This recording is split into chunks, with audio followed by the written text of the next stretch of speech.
Hi, I'm Femi OK and you're in the stream.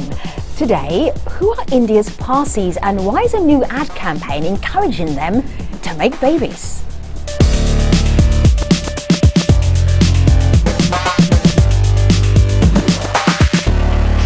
So working on the stream is a bit like going to the University of Life. You find out so many interesting things. Today's subject is one of them. Omar Bidar is standing in for Malika Bilal this week.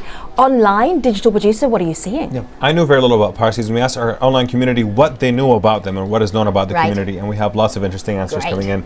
We have Ziba here who says they're known as a community which keeps to itself but is on the verge of extinction. And then we have Curious here who says they are intelligent, hardworking, witty, civic-minded, honest, not interfering, Maybe doers, not talkers. Humble or modest. Yeah. Socially aware and private. So that's a lot of descriptions. We're going to find out if these things are true or not. We have Parsis today on the show. For those of you at home, you can join this conversation by tweeting us using the hashtag AJStream. And we will speak to Parsis in just a minute. But first, here's a look at some of the other hashtags that we're following.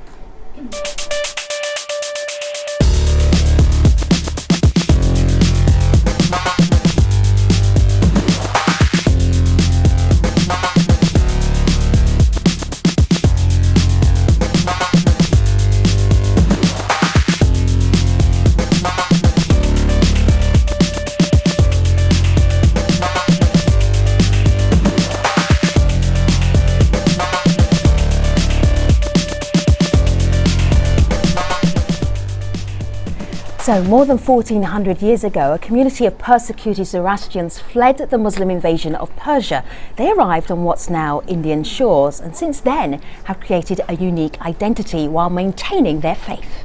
Parsis helped build Bombay's first hospitals, universities, and leading industries. We are seen as a wealthy, intelligent, and giving community. But back to that exclusive thing. Here's the deal.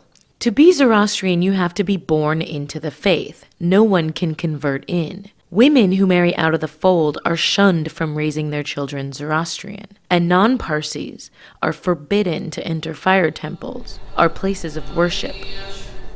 And some say a refusal to adapt to practices to modern times may lead to Parsis' ultimate extinction. They are suffering great population decline with fewer than 70,000 remaining in India. So for every 800 deaths, there are only 200 births.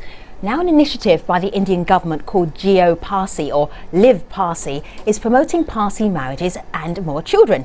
Lots of Parsi children. Reaction to the campaign has been polarizing. On today's program, we discuss some of the big issues facing the community with an all-Parsi lineup. Let me tell you about them. From Mumbai, I'm joined by Shreen Haviwala. She is a co-founder of Return to Roots. That's an organisation that teaches young Parsis in the diaspora about their culture and heritage. And also in Mumbai, we have Hoshang Gotla. He is the founder of Extremely Young Zoroastrians. That's a youth group. Simin Patel is a student at Oxford University and a blogger at Bombay Wala. And Azan Samwaria, he's co-founder of Parsi Khabar, a Parsi news source. So welcome, Parsis. It's wonderful to have you all here. Shreen, and guess, the most famous Parsi in the world as far as you're concerned is who? Or was who, depending if they're still alive or not.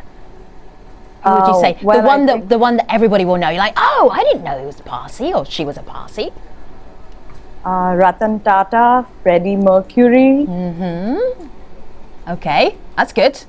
Azan, anybody else to add to that list of fame there for Parsi fame? In current people, I would say Zubin Mehta, and I think in an all-time list, you would put Cyrus the Great. Oh, wow, okay. Yeah, Hoshang, anybody else to add to that list? It's a very impressive so far. You know, coming from India, there's a man named by the name of Dadabhai Nauroji who actually got us and fought for a lot of independence. So that is one person who we've always thought of as one of our main people. All right, very good. It sounds like a really list of impressive people. There's a documentary that we watched recently called The Parsi Story, and it has Parsis talking about themselves. I want to share some traits with you. These are the traits that they said. This is what the Parsi community is like. Have a listen to this. Always cracking jokes, making fun, and they are very jovial. But they are also very particular. The Parsi is very honest. They are very loyal. Then they are also very disciplined people. I love that we're argumentative. I love that we have no central figure who's like a pope. You Parsis are the only one who'll not only admit to what you've done wrong, but will insist on paying a fine. Because there's very few of us, so I'm like a rare thing, you know. I'm exotic in my school. Oh, wow, exoticness there. Okay, Hashang, when you're talking about the Parsi community to young people, what is it that you emphasize that's so important about you as a community? You know, it's so awesome that we have been in India for over 1400 years now. And there's so many things that we have pioneered in this country. And we're a country of over 1.2 billion people. But there might be close to 70 to 80,000 of us left out here. But still, we have been on top of our game in each and every field. And everyone knows about the Zoroastrian community. So when you talk to the kids, you talk to them about how beautiful our community and our culture is, and how they need to help spread the word, help grow, and get that positivity and that elan and way they talk about the community should just come with amazing passion, right to all their friends and colleagues. Wow, I see that passion, I feel that passion. Omar? In terms of their impact, there's a lot of people in our community who are also weighing in, basically explaining the extent of their impact. We have Deepak here who tweets in saying the Parsis may be small in numbers, but have had major influence over Indian arts and business, also known for their simplicity and hard work. And then we have Rai here who says Parsis played a vital role in making cricket popular among the locals of India, especially in Mumbai. Wow, thank you Parsis for that. Yeah, Hashang, go ahead. The first Indian cricket team had all 11 Parsi players. Wow. Wow, can you come over and teach England how to play cricket? That would be great. When we're talking about this culture, Shireen, this is really, really important because you really have made an incredible stamp on India. Why do you think that is? I think it, considering the very fabric which, you know, makes the Parsi identity, which is based on doing a lot for the community from which you are also gaining significantly. I mean, that's the very premise of, you know, why Parsis do what they do in terms of the kind of impact and contribution that they've had in society. It's an ethnicity which is part of a religion that promotes, you have to generate wealth, you have to share that wealth, you have to generate happiness, you have to share that happiness, but with a sense of social responsibility. And given that that's what constitutes our fabric, we've seen the kind of impact that, everyone since the start of the show has been talking about. So Azan, it feels like your traits, your characteristics as a community are part of the way that you view the world, your faith as it were. Can you give us a sort of 101 guide to the Parsi faith, which is Zoroastrian? And the only reason that you're called Parsi is because you're Zoroastrians in India. So I think the words Zoroastrian and Parsi kind of have, sometimes they generally go together in India, but then outside they kind of start having a difference. Parsis are an ethnic group, and so the religion that they follow is Zoroastrianism. The religion, has three, amongst a lot of other things, it has three tenets, which are good thoughts, good words, and good deeds. It was originally the first monotheistic religion in the world that kind of differentiated on the idea of good versus evil.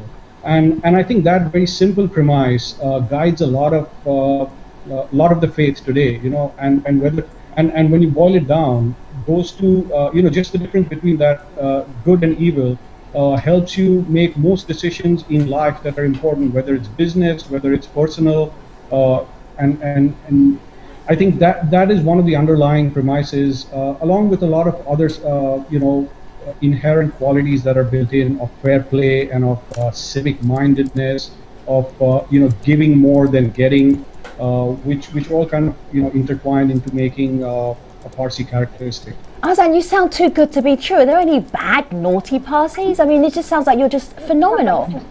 Well, yeah, I mean, sure. Yeah. There are always okay. Let me bring in Simin here.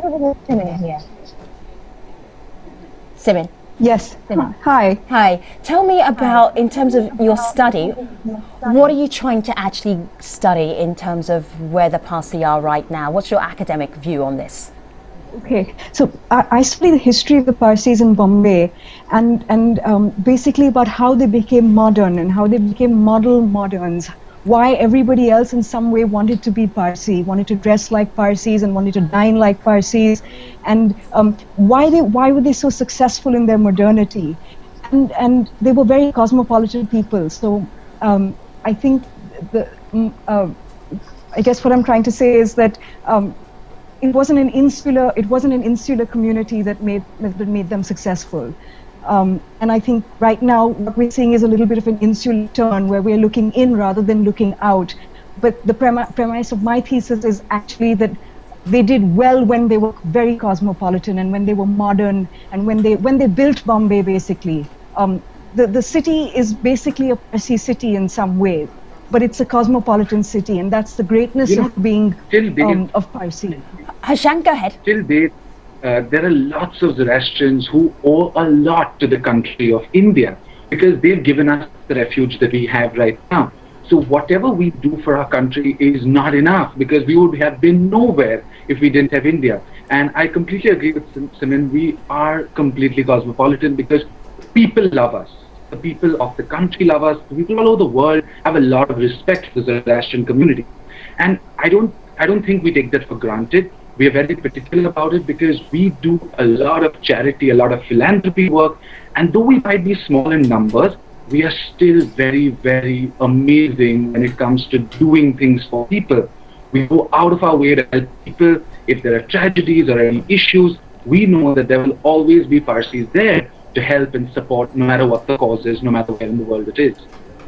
So this leads me to, Hashang, this issue. What would you say the biggest issue facing the Parsi community is right now? Is it the numbers? You know, like every community, I don't think numbers is such a big issue. People have been saying we're going to go extinct for the last 20 years. But just because we might not be in the millions or the billions doesn't mean we're going to die out. Okay. Yes, there are various issues where intermarriage becomes a problem, or you have to be born a Zoroastrian, which is the most important thing, and you have to be of a royal bloodline. But that's all secondary. Okay, so Hashang right now is in Mumbai, so sometimes we're hearing you really clearly, sometimes we're not. So I know the audience will bear with us because it's so far away between Mumbai and DC where the stream studio is, but it's great to have that perspective. So if we're looking at, for every 800 Parsi that dies, 200 are born, we keep just computing that and it goes the same way. You're in trouble, Shreen, right? As an ethnic group. Shreen? That seems to be the commonly accepted belief that we are in trouble.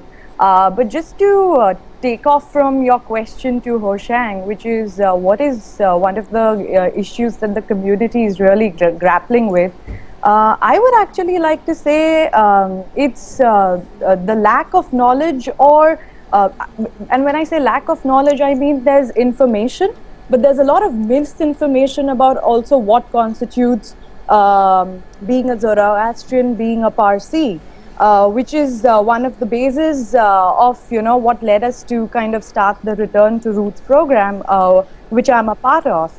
And what we realized is if, we can give an opportunity for a lot of, my fellow brothers and sisters within the community to kind of come and revisit their roots and kind of explore where it is that they come from in terms of religion, in terms of culture, in terms of entrepreneurship and business that we all seem to be so proud about, then I think we'll move ahead leaps and bounds. And I think knowledge is scholarship, and that is what should be the premise in terms of working towards building our community on grounds of facts and not interpretations and fiction. So I think if we kind of come together and have consensus on exploring what is it that really constitutes our identity, our ethnicity, what it is to be a Zoroastrian.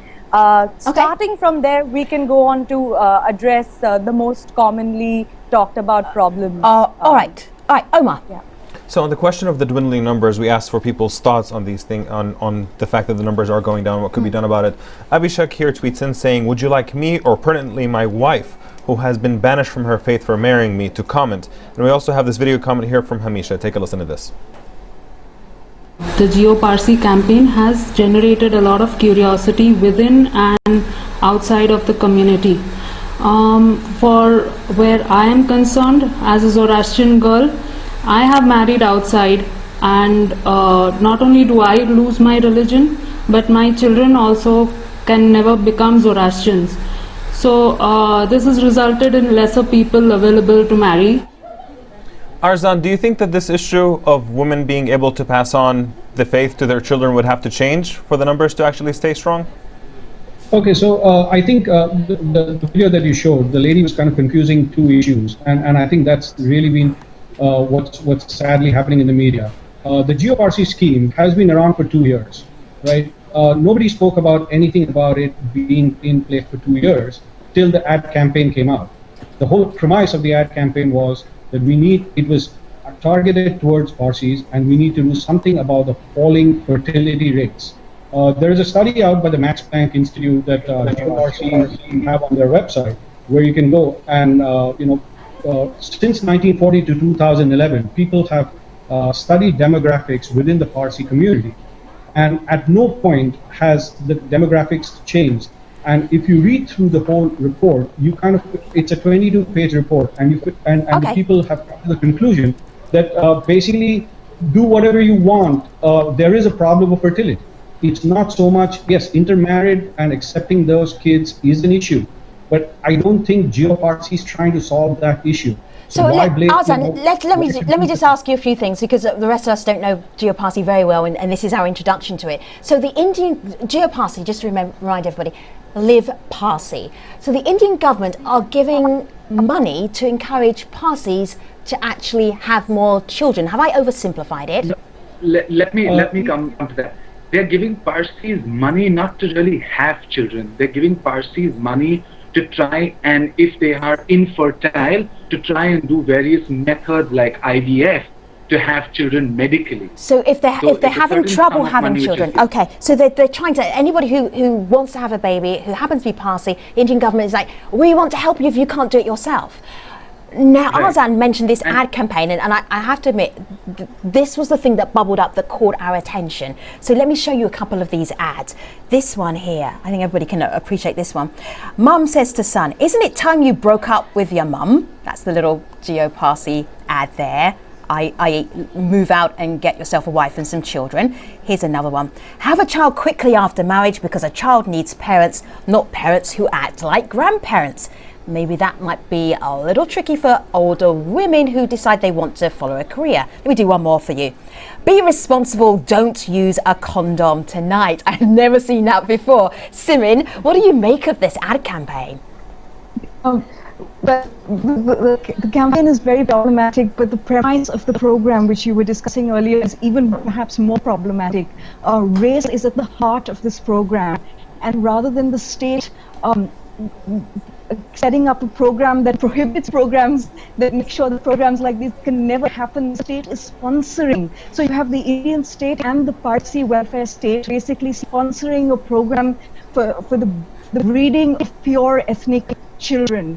No, I think that's but why shouldn't they? Why shouldn't they? And yeah, that's not the premise of the program. The premise is to provide fertility treatment through medical help and advocacy to people who cannot afford. But it's not any people. It's not any people. It's not any Indian, right? And even over one here. second, the government of India defines what a Parsi is. If you have a problem with that, go and fight it in the Supreme Court. We also. All right, guess. I'm just going to break you up. Guess one at a time, because you're all so far away. You're all sitting out there in India, and we're back here in DC. So I'm just going to get you one by one. So, Simin, you opened Pandora's box here. We heard you, and you don't like the campaign because it's picking on a particular ethnic group, and that seems to be like prejudice. Hoshang, your response to that is what? No, my thing is, there was a law passed in early 1900s where India is a patriarchal society. So the child takes the religion of the father. Now, I'm not saying I'm for it because that means the Parsi woman marrying outside loses her ethnicity. I don't believe so, because she was still born a Zoroastrian. her children unfortunately take the name of the father, who is her husband, who is not a Zoroastrian, so they are not allowed to be Zoroastrian. Now, so Hashang, I'm just going to move you along a little bit because everybody was jumping in on this point here. So that doesn't change the point of the campaign. So Simin didn't like the campaign, and your point was back to her was what? My point is that even if you considered a Parsi woman and her non-Parsi spouse, even if they were eligible for this program, it would still be wrong because the premise is still race. And in this century, you can't have a program to breed race. Says who? So even says who? But why? Says your people do it all over the world. People do it all over the world. Have you spoken to Jewish communities over here? I live in Brooklyn. I don't think the American state can sponsor a program for the production of Jewish babies. And ethnicity is not a factor in that because there's conversion. There are other factors. Out in the essence of the geoparty. Let me just hear what Arzen has to say back to Simin. Go ahead, Arzen. The government of any country can decide what they want to do. So the government of India, for example, spends millions of rupees to do the Kumbh Mela. It spends millions of rupees to send Muslims on a Hajj, right? In this case, they came and asked the Parsi community, and we found that there is a need. Infertility is a big problem. Please read the 2011 study done by an independent. There are many other problems. Right, there are many other problems. But you cannot have this. Geoparsi is not one solution to all problems. All right, Arzen and Simin, let me just interject for a moment. Let me just bring in some more of the community because they also want to join in this lively conversation. Omar, go ahead. We have a disagreement about whether the ad campaign in general is positive or not, but there was one particular ad that actually caught a lot of heat. Take a look here on my screen. We have Himalaya says the most problematic ad in the list was of posters of a campaign that came out in which featuring a future consequence of a board which says Hindu colony replacing a Parsi colony. Take a look at that ad. Here it is on my screen. It says if you do not get married and have kids, the area will have a new name with a sign that says Hindu colony. Can I give you a little background on that? And everybody, I'm just going to say this, Omar, because we have to tell everybody that ad was paused really quickly. Yep. Go ahead. The place which they've shot this at is a place called Dadar Parsi Colony. And along with having Parsi buildings out there, they also have Hindu colony, the other Hindu colony, which Hindu buildings also are.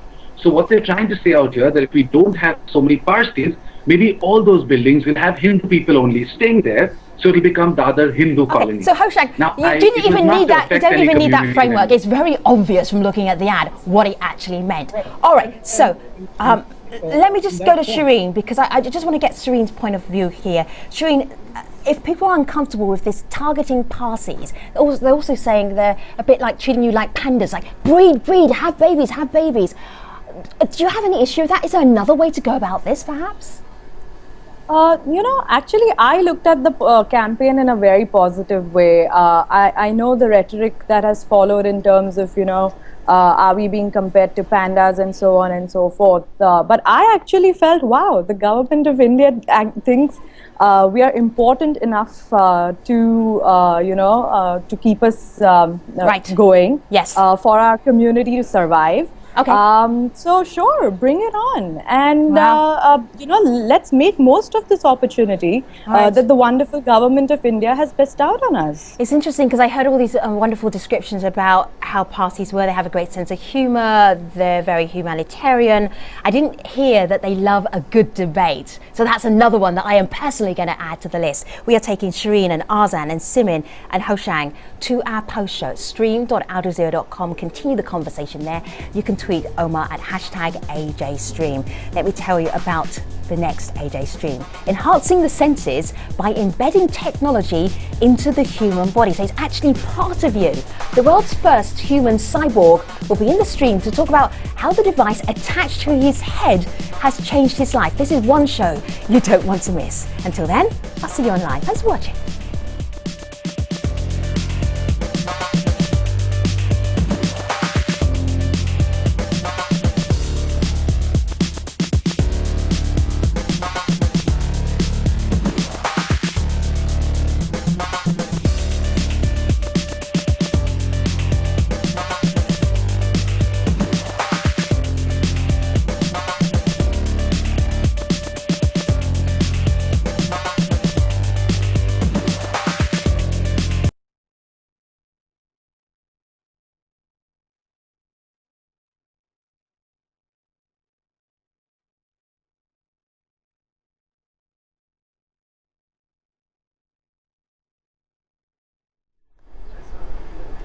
Hello again, welcome back. This is the Streams post show today, and we are discussing India's Parsi community. We're going to get right back to the conversation via my laptop. Okay, so this is the Geo Parsi website, Live Parsi website, encouraging the community to actually make more babies so that it doesn't die out. So we have the website there, official government campaign. We have Facebook, and I scrolled down to Facebook and I found this ad or this encouragement. Ladies, please stop wasting your time looking for Mr. Right.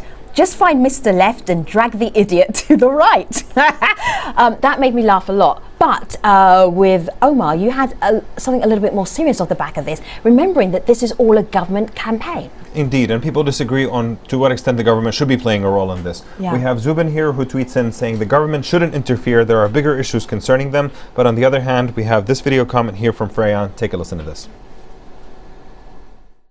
If the Ministry of Minority Affairs has the capability to focus on and help each minority undergoing the threat of extinction to survive, I don't see why it shouldn't. After all, what are we without our variety? I'm Freyan Batena of the Parsi Times, a weekly community newspaper that reaches out to 17,000 plus households globally. Simin, what do you say to people who say that the variety of India is so important that India would not really be the same, and that's why investing in these programs is important? Are you asking? Yeah, you go ahead. I mean, India, cosmopolitanism and modernity are all part of India, and I think you can be cosmopolitan. Sorry, I'm not saying this right. I think Parsis have always been cosmopolitan, and through their Irani cafes, through their institutions, they continue to be cosmopolitan. What is happening with this campaign, what is happening with this program, is a threat to India, to the idea of India, to the idea of intermarriage, to the idea of coming together for reasons other than just ethnicity. So I don't think people take Parsi right seriously enough, but it is a growing threat within the community, and I think what this campaign has done is brought it to light, brought this problem to the world's attention, which is good. That there are forces within the community that are dividing it. So, Shireen, how do you respond to that? I mean, I would disagree. I think. Let's not forget the essence of what the Geo Parsi campaign is all about. It's not trying to solve all the problems that we are grappling with as a community. It's trying to solve a problem. It's provisioning for a large section of the community that unfortunately would not be able to avail the kind of services or the treatments that are required. So the program helps you out on that front. But Shireen, let me just add this though. There's a whole load of ad campaigns. I mean, this thing about stop living with your mother, for instance, that's not about infertility. Or this other one, let me just click here. Have a child quickly after marriage. That's not about infertility either. I mean, this campaign is broader than helping couples who might not be able to have children. It's telling everybody who's Parsi, have a baby, please. No, it's not. You know what? I think. Go ahead. Let Hashang jump in. Go ahead, Hashang. Am I misinterpreting it? I mean, that's what the ad is saying to me. No, you're absolutely right. And I think the government has done a fantastic job by giving us the 10 crore rupees to, maybe if it was just to do the ad campaign, people all over the world now know what the Parsis are. This is true, okay, yes. And I think that is something which we really needed. Yeah. And 10 crore rupees that the government is giving is a drop in the ocean. Yeah, 10 crore rupees. Can if you somebody help me out with a translation for that? $1.6 million. Wow. Okay. Yes. All right. Okay. Yeah. For 67,000 in Parsis. a very if you sell 2 houses in a very good Parsi colony, the Parsis can have that much money from what they buy within the Parsi community. Wow. So I know the Bombay Parsi Panchayat itself does donations over years of more than that amount. Right. So the government of India is not giving us billions and billions of dollars. Yeah. We've got a small amount, and they've done a brilliant ad campaign with that, and definitely they are helping people with the IVF. What the Zoroastrian community really needs is more help once you actually have a child. Hoshang, it's more than Once the you IVF. actually have a child. Yeah, IVF is just a part of the campaign. There are counseling sessions, there are workshops, any other services that you would need is going to be provided and is being provided through the campain. Okay. And can I just quickly add the flavor of the ad campaign, resonates with the very tongue-in-cheek humor that we Parsis as a community are quite accustomed to. When I saw the campaign and the ads, I just laughed and I said, "Oh, okay, it's just a play on some of the things that most of us can relate to." Sure. Correct. But if someone told you don't use a condom at night, just because you saw it in an ad campaign, you won't not use a condom at night. It's as simple as that. That is. You don't have to follow it completely. It's tongue-in-cheek humor. You're not supposed to take it in that sense, literally. It's tongue-in-cheek humor. I mean, here and there we all, crack jokes, perhaps using the same innuendos. So if it's All right, Shireen, I get it. It is very funny, and they all make me laugh. Azam, what did you want to say? So it's two things. Now, GeoParsi campaign in the last 2 years has had 25 successes in having kids. Since they launched this ad campaign in print in the last couple of weeks, 10 people have come ahead and joined the campaign. None of these people actually saw it online. None of these people saw it on Facebook. They didn't see it on Twitter. They didn't see it on Pinterest. They saw it in the print media. The target audience really is not the people who are it is not the people who go to Ivy League schools. It's not the people who, have high-flying careers. It really caters to the middle-class Parsis who do not have the ways and means or the methods to actually may I say something? Yeah, go ahead, Simon, and then I'm going to jump in with Omar because the community wants to join in as well. I agree with Arzan over here that this Parsi welfare state basically that has been created only affects a subsection of the community. Other people can, the Parsi elite can, marry whoever they want. They will be celebrated. It's all very good. But the burden of this campaign and the burden of the Parsi welfare state falls on a small subsection of the community that is forced to procreate. Then we'll have subsidized housing, for which they will have to marry a Parsi and then have more Parsi babies. How is it forcing? I'm not understanding how does it force. Right? No, because force? You will lose your housing if you marry a non-Parsi. If you're a Parsi woman marrying a non-Parsi, and then you're in Parsi housing, you will be forced to leave that house, right? But what does that have to do with the GeoParsi campaign? What does with the GeoParsi issue? The GeoParsi campaign.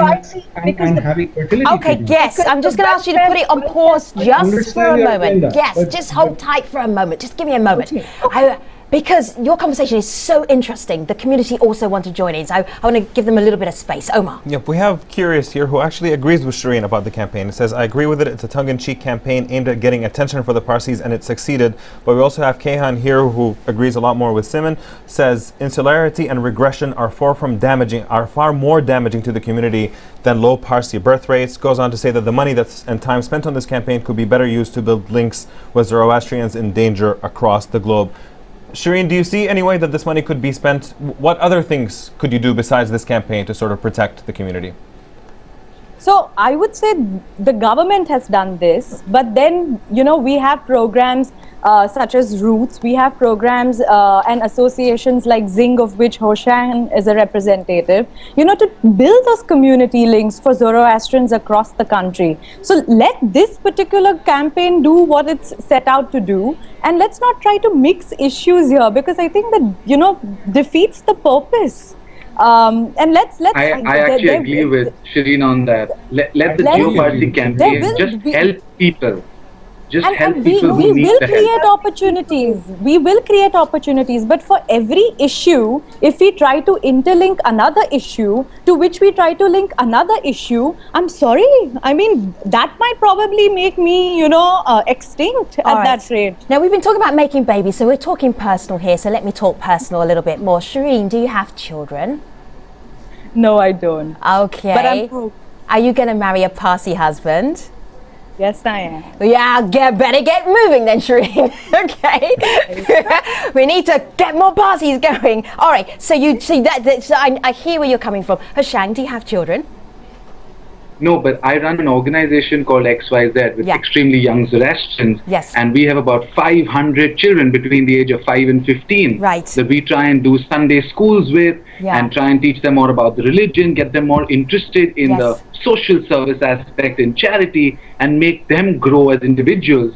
Maybe we'll have more children coming in. And we take children from a Zoroastrian father or a Zoroastrian mother married outside. Right, okay. That's you personally, but what the community decides, the greater community, is that a bigger deal? Or are those little bits of acceptance, like the way that you are actually taking in children where their mums may have married outside of the Parsi community, so they're no longer Parsi, those children are no longer Parsi. So you are saying, yes, you are. So is that what it takes to change things?